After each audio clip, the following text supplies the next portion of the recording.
বিসমিল্লাহির রহমানির রহিম। আসসালামু আলাইকুম আদাব।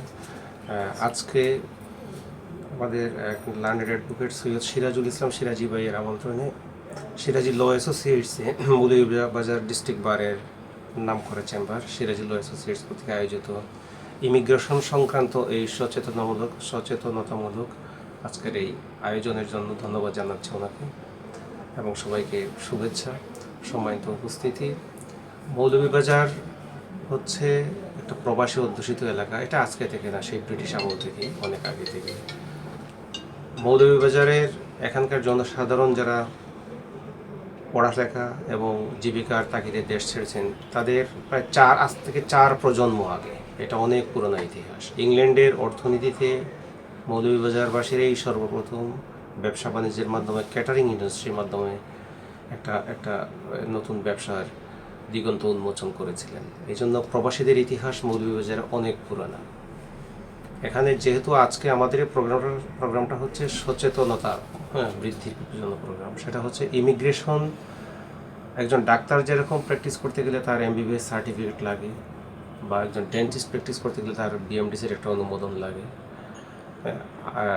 উকিল সাহেবরা যেরকম প্র্যাকটিস করতে গেলে যেরকম বার কাউন্সিলের একটা অনুমোদন লাগে, ইমিগ্রেশনের ব্যাপারে বাংলাদেশের স্পেসিফিক প্রতিষ্ঠান না থাকার কারণে সরকারের পক্ষ থেকে এখানে মানুষ মিসগাইডেড হওয়ার সম্ভাবনা থাকে প্রচুর। এবং এটা যেহেতু এর মাধ্যমে প্রচুর আর্থিক লেনদেন হয়, সেজন্য অনেককেই অতি সহজেই বিভিন্ন ধরনের ফাঁদে ফেলে টাকা পয়সা হাতিয়ে নিচ্ছে, অনেক সময় দুষ্টচোর। সেই অনুভূতি থেকে এবং সেই প্রেক্ষাপটকে সামনে রেখে মৌলভীবাজারের মতো উপযুক্ত জায়গায় এখানকার নাম করা এই যে ল চেম্বারটা সিরাজি ল অ্যাসোসিয়েটস আজকের এই প্রোগ্রাম আয়োজন করেছেন।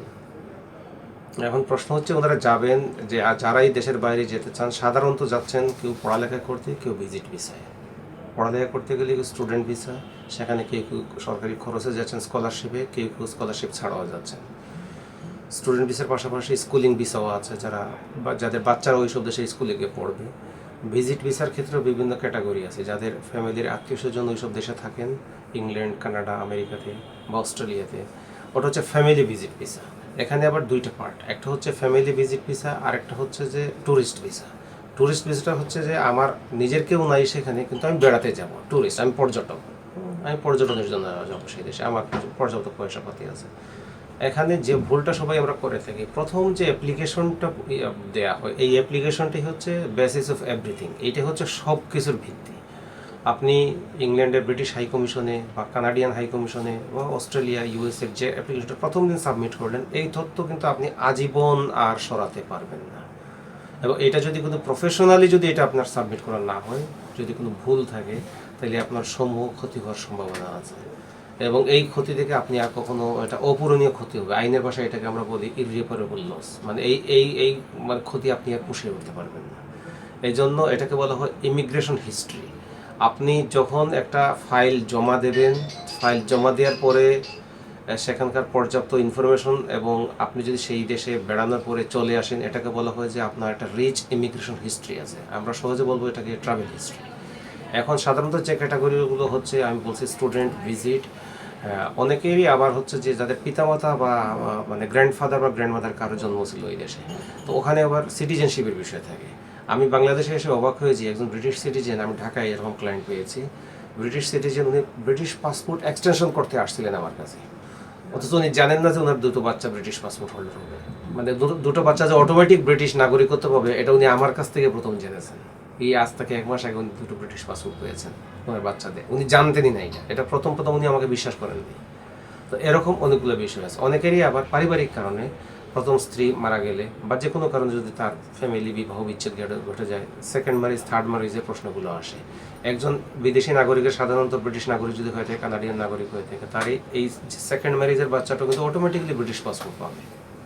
কিন্তু এগুলো আইন সম্পর্কে সচেতনতা না থাকার কারণে, পর্যাপ্ত ট্রেনিং না থাকার কারণে, এবং আমরা যারা বাংলাদেশের কোর্টে প্র্যাকটিস করি, আমি নিজেও কিন্তু এই দেশের প্র্যাকটিসিং একজন লয়ার, তো না থাকার কারণে এখানে ইমিগ্রেশন সংক্রান্ত সেইরকম প্রশিক্ষণের অভাবে অনেকেই আমরা জানি না, অনেকেই মিসগাইডেড হওয়ার সম্ভাবনা থাকে।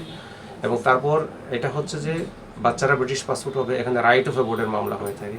আবার অনেক সময় আমরা এই অ্যাপ্লিকেশনগুলো করলাম, অ্যাপ্লিকেশনে আমি ভিসা পেলাম না, ভিসা রিফিউজ হয়ে গেল।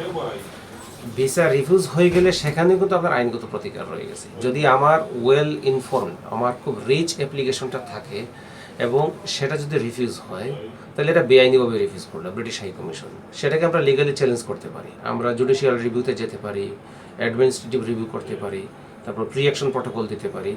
কিন্তু এগুলো অনেক সময় অপেশাদার লোকের হাতে চলে যাচ্ছে দেখা যাচ্ছে। কিন্তু এখানে যদি অ্যাপ্লিকেশনটা ঠিকঠাক মতো করে প্রস্তুত করা না হয়, ফাইল প্রস্তুত করা না হয়, পরবর্তীতে কোর্টে মামলা করে জুডিশিয়াল রিভিউ করে কাজ হবে না। তো এই জন্য আমরা মনে করি, আমরা যেহেতু আমি সুপ্রিম কোর্টের অ্যাডভোকেট, আমি ঢাকায় থাকি, কিন্তু মৌলভীবাজার আমার নিজের ডিস্ট্রিক্ট। আমি এই দেশ থেকে এলএলবি পাস করেছি ঢাকা ইউনিভার্সিটি থেকে, এখান থেকে এলএলএম আমি 98-এর অ্যাডভোকেট ঢাকা বারের। এবং পরবর্তীতে 2001-এ আমি ব্যারিস্টারি করতে ইংল্যান্ডে চলে যাই। তো সেখানে প্র্যাকটিস করার পর মনে করছি নারীর টানে আমার দেশের জন্য কিছু করা দরকার। আমি মাসে একদিন বা চাইলে যদি যখন ছুটি পাবো আরও বেশি থাকার চেষ্টা করব, মৌলভীবাজার লোকজন যাতে উপকৃত হয়, ইমিগ্রেশন সংক্রান্ত যাতে সচেতনতা সবার কাছে বৃদ্ধি হয়, কেউ যাতে মিসগাইডেড না হয়।